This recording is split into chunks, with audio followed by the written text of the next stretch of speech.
C'est un caprice, ça s'appelle un caprice. Je vais faire couler de l'eau sur le front juste. Et après, on va embrasser le bonhomme.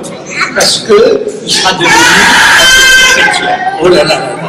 Je crirai plus fort que toi. Alors, Lucas.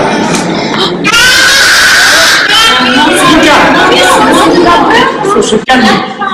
Tu vas te calmer. Voilà. Tu vas te calmer. Tu vas te calmer. Tu vas te calmer. Voilà. Non. Lucas.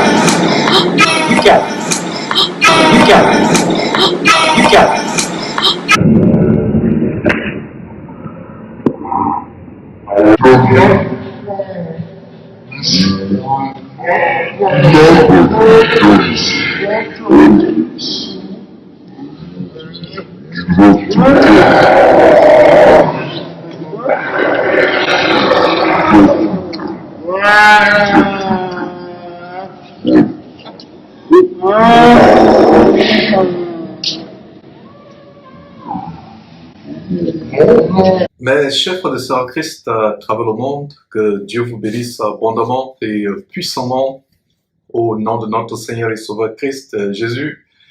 C'est une joie de revenir en ce jour du lundi, je vais dire plutôt du mardi, parce que hier c'était lundi férié aux États-Unis. Donc aujourd'hui c'est mardi, donc on n'a pas pu avoir un message de la pause de midi, faire notre série. Hier, lundi, mais en lieu et place, nous avons plutôt eu cet enseignement merveilleux qui nous montrait qu'un chrétien ne pouvait pas imiter, oser en épousant une prostituée. Donc c'est une joie, c'est une allégresse, mes frères et sœurs, de revenir à cette pause de midi, à cet enseignement. Et comme je l'ai dit, on va voir aujourd'hui la signification spirituelle du baptême des enfants. Et c'est un sujet qui revient de temps en temps, une question qui revient parmi d'autres questions, à savoir, Georges, est-ce qu'on peut baptiser un enfant? Est-ce qu'un enfant peut participer au repas du Seigneur que les gens appellent communément la Sainte Seine? Nous allons nous appesantir aujourd'hui à répondre à la première question. Est-ce qu'un enfant peut être baptisé? La parole de Dieu nous enseigne ce que c'est le baptême. Le baptême, c'est un acte d'engagement envers le Seigneur. Le baptême, c'est la manifestation de la repentance, Quelqu'un qui se repent de sa vie de péché, qui se repent, qui décide de mourir par rapport à sa vie passée.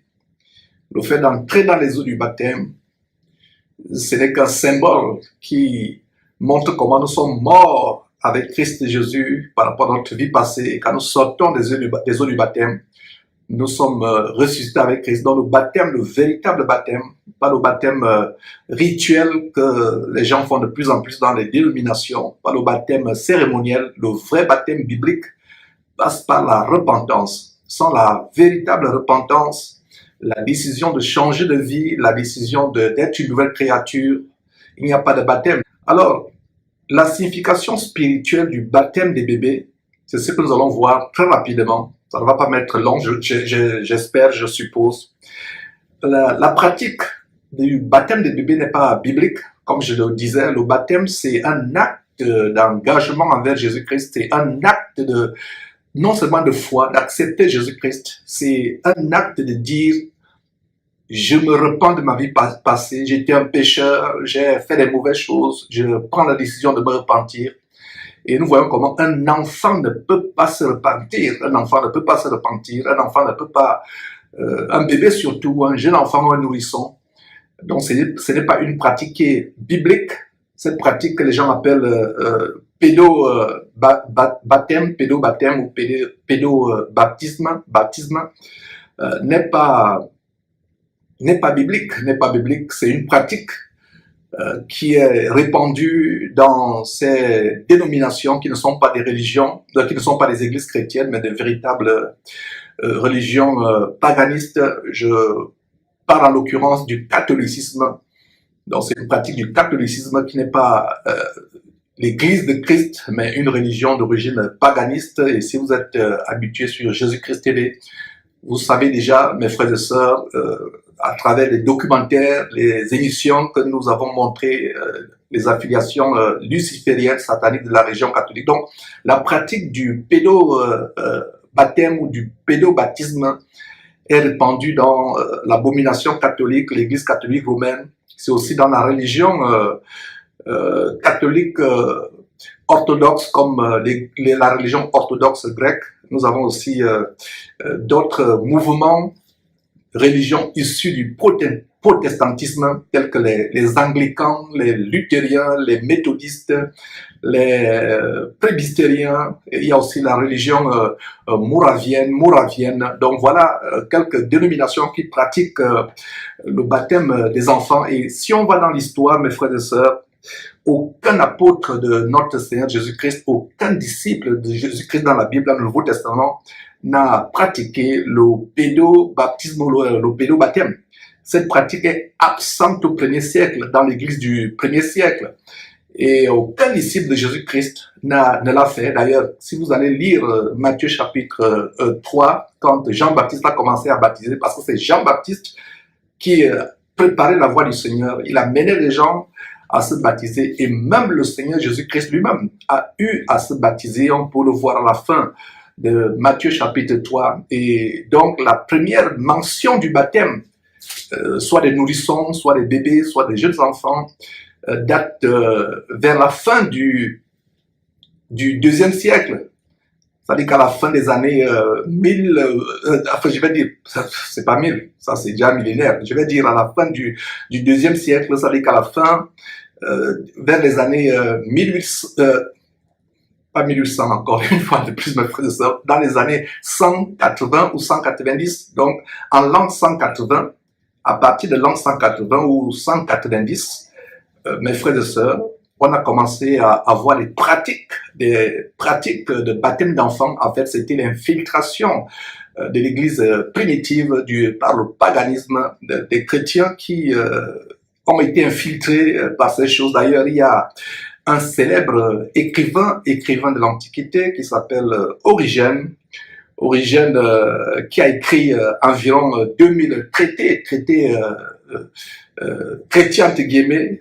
C'était un écrivain prolifique, il a beaucoup écrit et il a commencé donc à exposer cette pratique qui avait infiltré l'Église des premiers siècles. Et c'était quelque chose qui venait, n'est-ce pas, des pratiques gnostiques. D'ailleurs, il y a le chrétien Tertullien qui était issu de Carthage, c'était un Tunisien. Donc Tertullien a écrit aussi un livre, et en passant, Tertullien était de Carthage, comme je l'ai dit, de la Tunisie, il était d'origine berbère, et il a vigoureusement dénoncé au 2e et 3e siècle les doctrines de démons venant de la gnose. Et pour ceux qui ne le savent pas, la gnose, c'est l'ancêtre de la franc-maçonnerie que nous avons aujourd'hui. La gnose, c'est l'ancêtre de la rose-croix. Donc, il dénonçait vigoureusement les doctrines de démons qui avaient infiltré les églises de Christ au 1er siècle. Et l'une de ces infiltrations, c'est le baptême des enfants. Donc, l'une de ces influences gnostiques était le baptême des enfants. D'ailleurs, ce que, comme je l'ai dit, Tertullien dénonçait comme étant quelque chose de hérétique, d'anti-biblique. Dans la parole de Dieu, on ne voit aucunement les vrais disciples de Jésus-Christ baptisant les enfants. Cela n'est pas biblique, cela n'est pas la parole de Dieu. Et ce que je vais vous montrer, mes frères et sœurs, c'est que l'origine du baptême des enfants, ça vient de Satan. Et je lance un appel à tous ces catholiques qui se prennent pour des chrétiens, mais qui ne sont pas des chrétiens. Il y a quelqu'un qui m'a posé d'ailleurs la question ce matin, pourquoi vous ne pensez pas que les chrétiens les catholiques ne soient pas des chrétiens? Pourquoi vous le dites? Elle m'a posé cette question. Ce matin, j'ai eu à poster une nouvelle qui m'a scandalisé, entre guillemets, mais dans le sens positif. Une école catholique dans l'État du Tennessee aux États-Unis. Cette école est une école catholique. Donc, il y a dans cette école un prêtre exorciste. Et pour ceux qui ne le savent pas, l'exorcisme, c'est la pratique de la sorcellerie, c'est la pratique de la magie. L'exorcisme, c'est l'art magique qui consiste à chasser les démons en invoquant d'autres démons. Et c'est une pratique qui est justement dans le catholicisme. Cela ne devrait pas nous surprendre. On a fait des émissions où on montrait comment le sous-sol du Vatican est rempli d'ossements humains, de toutes sortes d'abominations, des statues monstrueuses représentant des démons. On momifie le corps de certains papes ou cardinaux célèbres et on les garde dans le sol du Vatican. Il y a même d'ailleurs un exorciste en chef du Vatican qui avait dit que le diable reste dans le Vatican. Et donc, j'ai posté cette annonce ce matin. Et c'est un journal célèbre, US Today, qui a défrayé la chronique avec cette histoire. Comment un prêtre exorciste catholique, pourtant exorciste catholique, qui pratique pourtant la magie, mais qui fait bannir dans ce lycée catholique les ouvrages et les films d'Harry Potter. Harry Potter qui pratique la magie, la sorcellerie. Incroyable, mes frères et sœurs. Qu'est-ce qu'il a découvert? Il a découvert certainement des choses étranges, terribles, des infiltrations, des possessions sataniques du fait des films ou des livres d'Harry Potter. Et il a dit que ces livres étaient tellement dangereux pour les enfants. Et voilà comment, pourtant lui-même pratique la magie, mais il déconseille officiellement, il fait bannir du lycée les livres d'Harry Potter ou les films d'Harry Potter. Bref, je ferme la parenthèse, donc c'est pour cela que cette sœur pose la question, pourquoi vous pensez que les catholiques ne sont pas des chrétiens? Je lui ai dit que la réponse se trouve en Exode chapitre 20, verset 4, où il est dit, vous ne vous ferez point de représentation quelconque des choses qui sont dans le ciel, sur la terre et plus bas que la terre, et vous ne vous prosternerez pas devant ces choses, car l'Éternel dit qu'il est un Dieu jaloux qui punit l'iniquité des pères sur les enfants jusqu'à la 3e et à la 4e génération de ceux qui le désobéissent. Donc voilà comment, mes frères et sœurs, j'ai répondu à cette personne et je crois qu'elle a bien compris qu'un vrai chrétien ne va pas se prosterner devant les statues de la Vierge Marie, devant les statues de soi-disant l'enfant Jésus, soi-disant de Saint-Tel, de Saint-Tel, de l'ange tel, les statues, c'est quelque chose qui est en abomination. Le culte des idoles vient de Baal. D'ailleurs, si vous allez en Deutéronome chapitre 18, verset 10, vous allez voir l'origine de la pratique des baptêmes. En fait, les gens passaient l'enfant par le feu, ce n'était pas de l'eau, mais à travers le feu, ils sacrifiaient les enfants. Et plus récemment, à travers certaines civilisations comme les Mayas, où ils pratiquent le satanisme à un niveau avancé, les mêmes pratiques se passaient. Donc dans Deutéronome chapitre 18, on peut voir ceci. Deutéronome, un des tout premiers livres de la Bible écrit par Moïse, après Nombre. Donc nous avons Exode, nous avons Genèse, Exode, Lévitique, Nombre, Deutéronome. Et en Deutéronome chapitre 18, verset 10, qu'est-ce que nous voyons? Nous voyons ceci, qu'on ne trouve chez toi personne qui fasse passer son fils ou sa fille par le feu, personne qui exerce le métier de devin, d'astrologue ou d'augure. Voilà, Dieu interdit ces choses. La consultation des devins, la consultation des marabouts, et il y a d'ailleurs notre verset, notre commandement de Dieu qui dit, tu ne laisseras pas vivre la sorcière. Donc si on trouvait dans un village, dans une ville, dans un pays, un sorcier ou une sorcière, on devait la lapider. On devait les lapider. Donc, on ne trouve chez toi personne qui fasse passer son fils ou sa fille par le feu, personne qui exerce le métier de devin, d'astrologue ou d'augure. Et donc, c'est ce que le peuple d'Israël, d'ailleurs, cette pratique d'adorer des divinités sataniques, c'est ce que le peuple d'Israël fit sous différents rois. Par exemple, le roi Achaz, vous pouvez lire cela, un roi, chapitre 17, à partir du verset 16 au verset 17, comment ils fabriquèrent, d'ailleurs, ils se détournèrent d'abord de la parole de Dieu, ils ne supportaient plus les commandements de Dieu, ils ne supportaient plus la parole de Dieu, ils se sont détournés de la parole de Dieu, ils se sont fabriqués des idoles d'Astarté, ils rejetèrent les commandements de Dieu, ils passèrent leurs enfants par le feu, ils les sacrifiaient à Baal. Donc c'est ce qui se passe aujourd'hui quand inconsciemment, soit des catholiques, soit des personnes de certaines religions abominables issues du protestantisme tels que les luthériens, les anglicans, les presbytériens, les moraviens ou les méthodistes, quand ils baptisent les tout petits enfants, inconsciemment, ils font passer ces enfants à travers le feu. Et c'est pour cela que vous voyez, par exemple, il y a des accidents, des maladies auxquelles les enfants sont exposés. Et comme on a vu avec le cas de Tertullien, qui dénonçait à son époque, à la fin du IIe siècle, au début du IIIe siècle de notre ère, il dénonçait de manière vigoureuse, virulente, la gnose, c'est-à-dire une forme de franc-maçonnerie. Quand vous voyez gnose, la gnostique, et c'est ce que certains pasteurs continuent à faire aujourd'hui au travers de la Kabbale. On a dénoncé les Masolo Tunasi, Ivan Cassano, Karambeli, qui font la Kabbale, qui font une sorte de gnose. Alors, c'est des choses que nous continuons à dénoncer, mes frères et sœurs. Et donc, si quelqu'un, par le passé, d'ailleurs, moi qui vous parle, mes frères et sœurs, j'ai été baptisé étant enfant. On a mis quelques gouttes d'eau sur ma tête. Et comme je le disais il y a quelques jours, le baptême, le véritable baptême, passe par la repentance. Vous vous repentez, vous regrettez amèrement votre vie passée, vous décidez de changer de vie, vous vous dépouillez de votre vie passée, vous décidez de venir à Christ Jésus, d'être une nouvelle créature, de marcher désormais en respectant les commandements de Dieu. Or, un enfant, qui plus est un nourrisson, ne peut pas distinguer le bien et le mal. L'âge où on peut commencer à distinguer le bien et le mal, c'est un âge, par exemple, ceux qui sont tellement précoces, et peut-être après, à partir de 13 ans, 14 ans, on dirait même 12 ans. Mais un nouveau-né, sait-il distinguer le bien et le mal? Et ces théoriciens de ces pratiques démoniaques, parce que le baptême des enfants, c'est une doctrine de démon. Pour ceux qui ne le savent pas, quand vous baptisez un enfant, vous le faites passer par le feu. Vous faites comme ces gens qui adoraient Baal.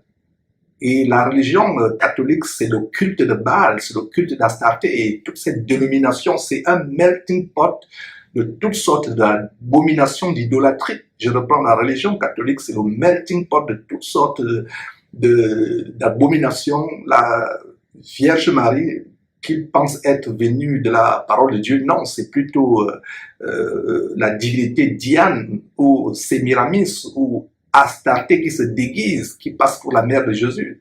Et dans différentes cultures, vous allez voir dans différentes traditions, que ce soit chez les Égyptiens, que ce soit chez la Grèce antique, chez les Grecs de l'Antiquité, vous allez voir les symboles de cette femme qui allait un enfant. Toutes les races, toutes les cultures, même en Égypte, il y a des statues où vous voyez cette femme qui allait un enfant. Et aujourd'hui, on pense que c'est la Vierge Marie. Non, ça n'a rien à voir avec la Vierge Marie, qui n'est pas devenue vierge. Elle s'est mariée à Joseph plus tard, et elle a eu d'autres enfants. Elle a eu au moins 6 enfants, c'est-à-dire 4 garçons et au moins 2 filles. Alors, le fait de se baptiser étant enfant, sans le savoir, mes frères, ça expose votre enfant à l'armée du ciel, au culte des démons. C'est pour cela que je conseille à toute personne qui, comme moi, a été baptisée étant enfant, de révoquer ce baptême. C'est-à-dire, vous prenez la décision, vous dites, ce baptême qui m'a été imposé par mes parents, je le révoque. Vous parlez, vous révoquez, je le révoque, et j'anéantis au nom de Jésus-Christ, j'annule tout effet secondaire, tout effet spirituel, diabolique de ce baptême. Et si vous avez la foi en Christ Jésus, sur la base de Matthieu chapitre 18, verset 18, qui dit « Tout ce que vous lierez sur la terre sera lié au ciel, tout ce que vous délierez sur la terre sera délié au ciel. » Donc vous prenez l'autorité au nom de Jésus-Christ de délier les conséquences diaboliques. N'oubliez pas, mes frères et sœurs, que rien sur le plan spirituel n'est par hasard. Et le baptême, c'est un acte d'une grandeur spirituelle immensement immense, que ce soit le vrai baptême ou le faux baptême. Le vrai baptême en Christ Jésus produit un être qui est né de nouveau de l'Esprit de Dieu, qui est régénéré. A contrario, le faux baptême produit quelqu'un qui est né de nouveau de la semence de Satan. Donc, sans le savoir, quand on baptise un nouveau-né, on met sur lui inconsciemment la semence de Satan. Donc, tous les parents catholiques, partagez d'ailleurs ce court message à tous les parents que vous connaissez qui sont dans ces abominations catholiques, anglicans, presbytériens, luthériens, méthodistes, etc., les moraviens. Partagez-leur cet enseignement. Beaucoup font des choses dans l'ignorance. Le prophète Osée, écrivant en Osée chapitre 4, verset 6, disait « Mon peuple est détruit parce qu'il lui manque la connaissance. » Donc, partagez ces choses. Le baptême n'est pas fait pour les enfants. Le baptême est fait pour les personnes qui prennent conscience que leur vie était désagréable à Dieu, qu'ils ont mené une vie de péché. Alors, ils prennent la décision de changer de vie, ils se repentent de leur vie passée et ils croient en Jésus-Christ. Ils acceptent Jésus-Christ comme leur Seigneur et Sauveur. Et d'ailleurs, que ce soit le baptême des enfants ou que ce soit le baptême des adultes, ce n'est pas quelques gouttes d'eau sur le front, comme ce fut mon cas étant petit. Le baptême signifie que vous entrez dans les eaux du baptême. Ce n'est pas qu'on vous agite ou bien on trempe vos pieds dans l'eau ou bien on met quelques gouttes sur votre front. Non, le baptême signifie que vous entrez complètement. C'est un total ensevelissement en Christ Jésus. C'est le symbole de la mort en Christ. Quand vous ressortez des eaux du baptême, c'est le symbole de la résurrection avec Christ Jésus. C'est le symbole que vous êtes une nouvelle créature, vous êtes né de nouveau. Alors voilà, mes frères et sœurs, des détails tellement importants qu'il faut connaître, mes frères et sœurs. Il y a quelques versets sur lesquels certaines personnes s'appuient pour dire qu'on doit baptiser les enfants. Il y a quelques versets bibliques, peut-être vous ne le saviez pas, il y a environ 5 versets bibliques sur lesquels les gens s'appuient pour dire qu'on doit baptiser les enfants. Alors nous allons examiner ces versets et vous allez voir que les gens comprennent mal ces versets. Dans aucun de ces versets, il est mentionné, il n'est pas dit qu'on baptise expressément les enfants.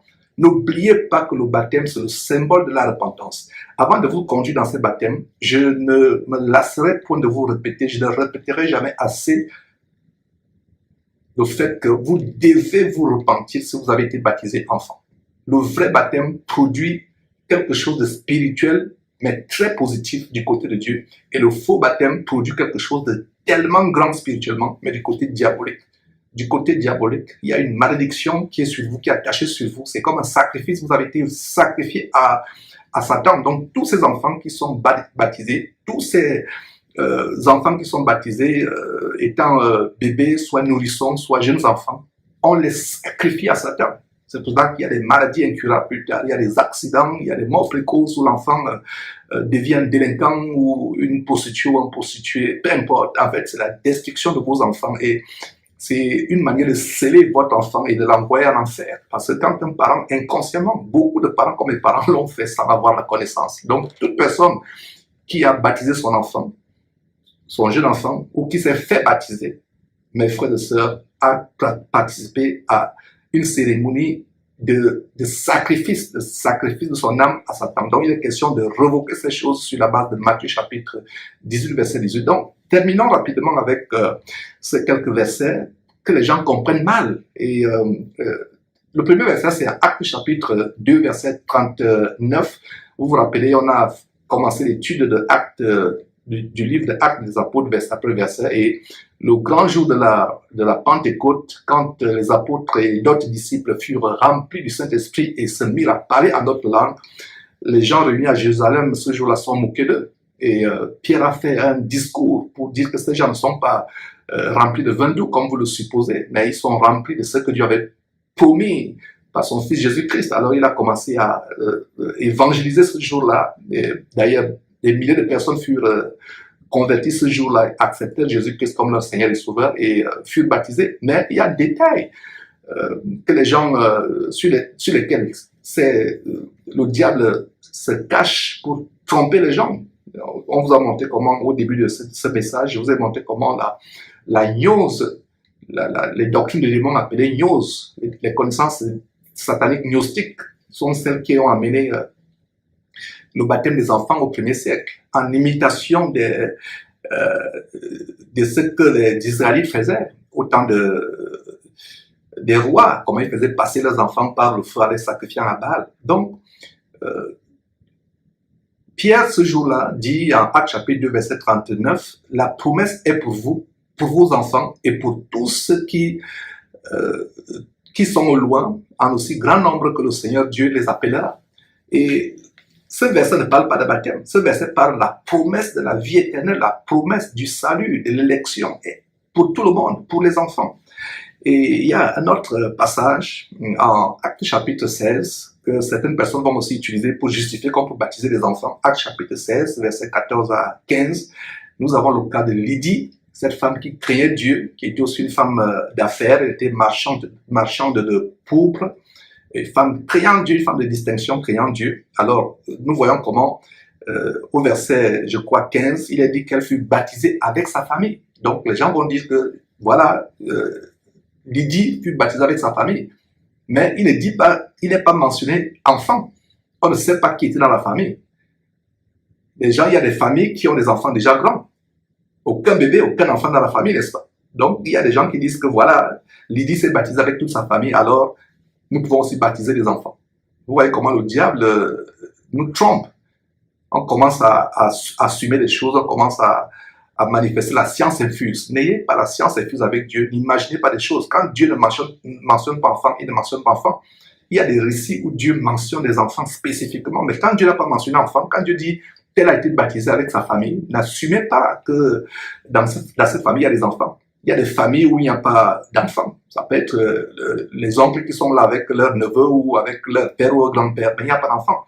Et il y a donc un autre récit, toujours à Actes chapitre 16, mais vers la fin, au verset 33, pardon, nous voyons comment Paul et Silas ont été persécutés pour avoir chassé un esprit de python d'une femme esclave qui s'en servait pour faire la divination.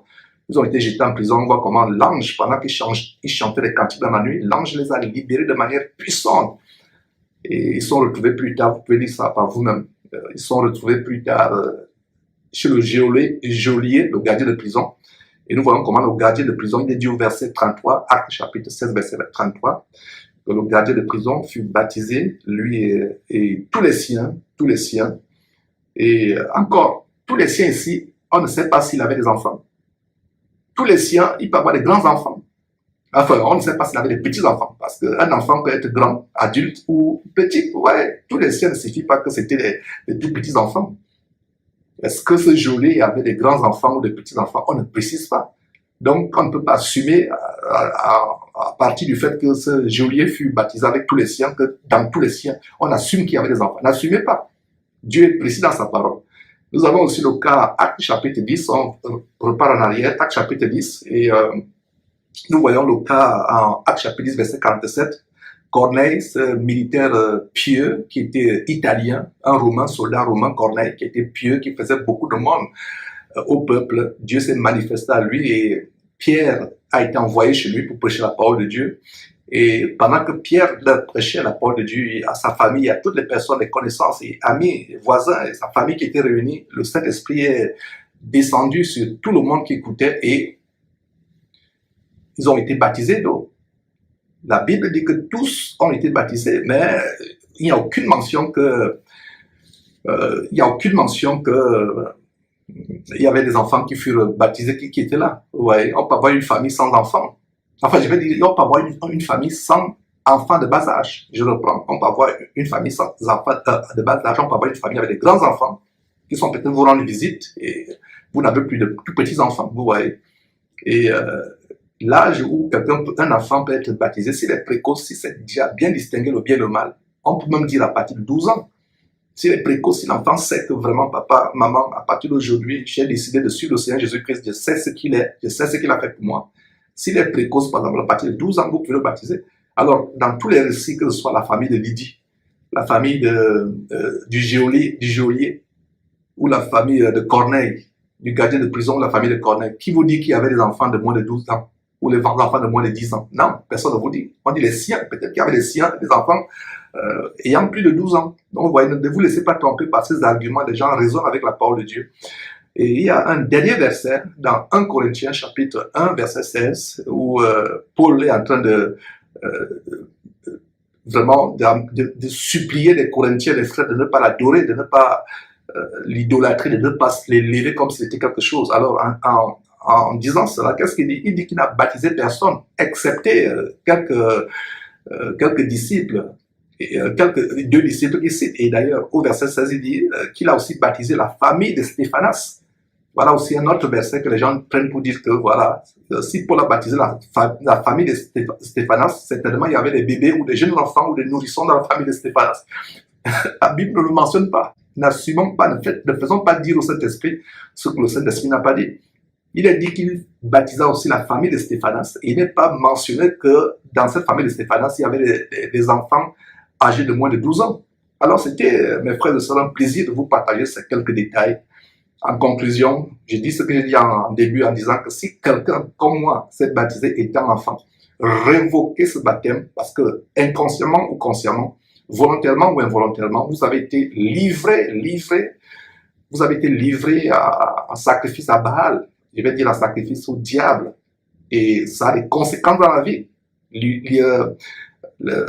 L'ignorance n'est pas une excuse. C'est la vérité qu'en Christ Jésus, nous sommes une nouvelle créature. Les choses passées sont passées. Mais ce serait intéressant de dire au diable, Satan, tu m'as eu étant enfant, mais aujourd'hui, je révoque ce pacte que mes parents ont fait avec toi me concernant sur ma tête, en me livrant, en me faisant passer par le feu, pour ne pas dire par les eaux de ce baptême infâme. Donc, mes frères et sœurs, voilà la connaissance que nous avons et c'est un plaisir de venir à midi, à ma pause de midi, heure de Houston, vous partager ces quelques bonbons spirituels, ces perles spirituelles. Plaise à Dieu, nous reviendrons demain avec un autre sujet selon que le Seigneur en inspirera. Vous connaîtrez la vérité vous affranchira. Bye bye.